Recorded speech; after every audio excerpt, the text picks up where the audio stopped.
Hey you all, I hope this video finds you well. I hope this video finds your family well. I'm your nosy neighbor lady, it's your nosy neighbor lady show.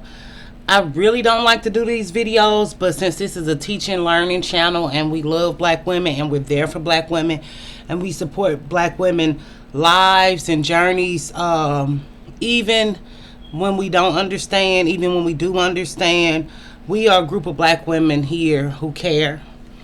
And Dr. Gwendolyn Riddick was killed by her child's father. We all know this. She was 40 years old. She was an OBGYN from North Carolina. She worked at UNC in Eden. It's Rockingham County. I don't know if Rockingham County was where Freedom Park is, or is this the Rockingham County community? So forgive me with my details about that, but we do know she was raised in a small town. She said there was only one stoplight. You know, they have video and footage of this beautiful black woman striving, grinding every day to make it happen. She was a teenage mom, which she talked about on the video, and just going for your dreams. And I feel like she would be the epitome of black women working hard to actually become something in life and call yourself doctor, one of the most prestigious careers that a person can have across the globe.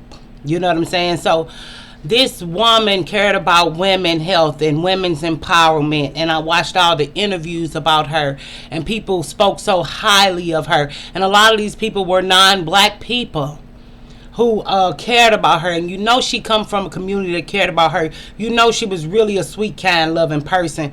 But it's just like what they did say is,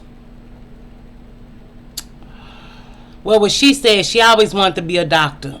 She said when people ask you what you wanted to be when you was young, she knew she wanted to help people. And that's a beautiful thing, and it's such an inspirational story that had to end in tragedy. The guy who killed her was John Powell. He was 35 years old, and he was from Newport News, Virginia. Newport News, Virginia was just in the news. I can't remember the case, but or was it a shooting or just a school, or was it a black woman hurt? But we was just in Newport News for something, you all.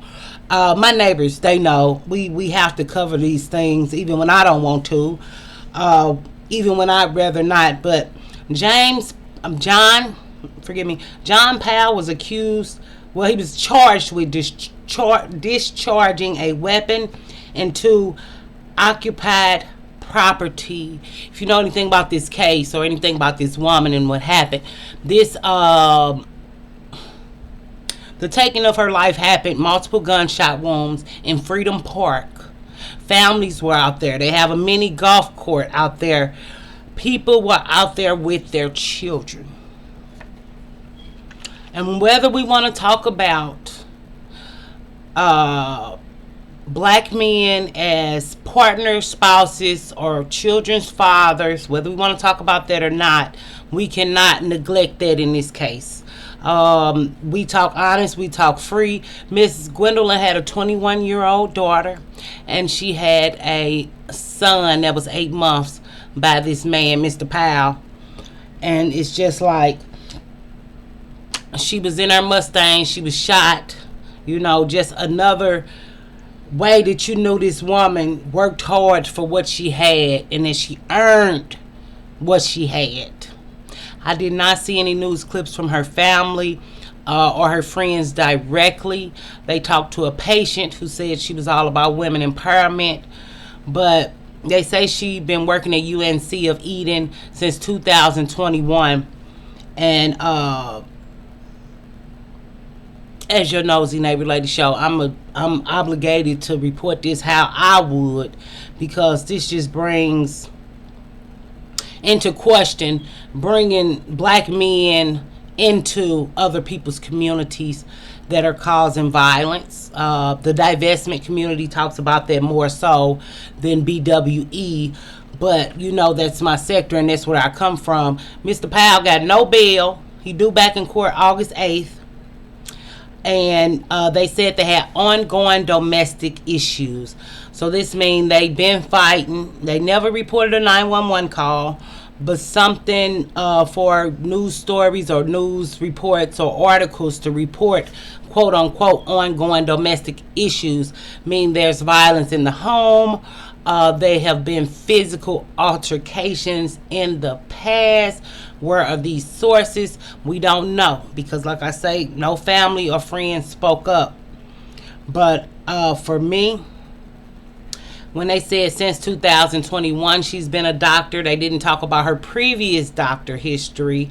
I don't know what year she graduated, but this is the growing dynamic where black women are getting jobs, getting into careers, accomplishing their dreams. You know my words are never right. Becoming entrepreneurs. So being 40, that's why they say 40 is the new 20, wanting a new life and a new baby and a new job. And she attained those things, but she didn't know that the new man was not the good plan for her life.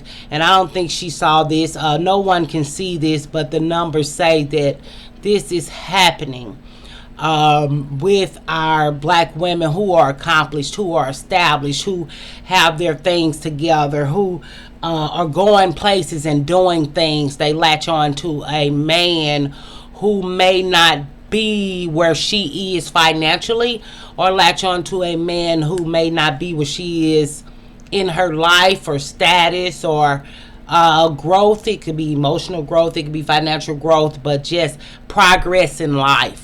You know what I'm saying? So when we are choosing partners, I think we should take from this to choose someone who has something accomplished. They didn't say he was a dentist. They didn't say he was a rally worker. They didn't say he was a truck driver. We'll see what comes out later.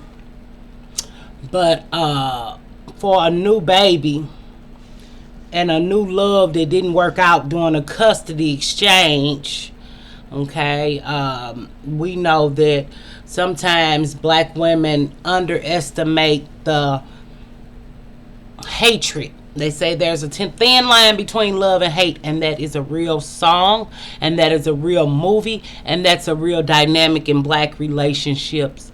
After you choose to leave, and especially when it's domestic violence involved, we have to know that leaving or having an escape plan and taking it seriously. One doctor from an advocacy, one lady from an advocacy group about domestic violence said, have a safe word and tell somebody. So if we don't learn anything from Miss Gwendolyn Riddick and her death, Dr. Gwendolyn and her death, that we should learn, if you're in a domestic violence situation, tell somebody, let somebody know what's going on.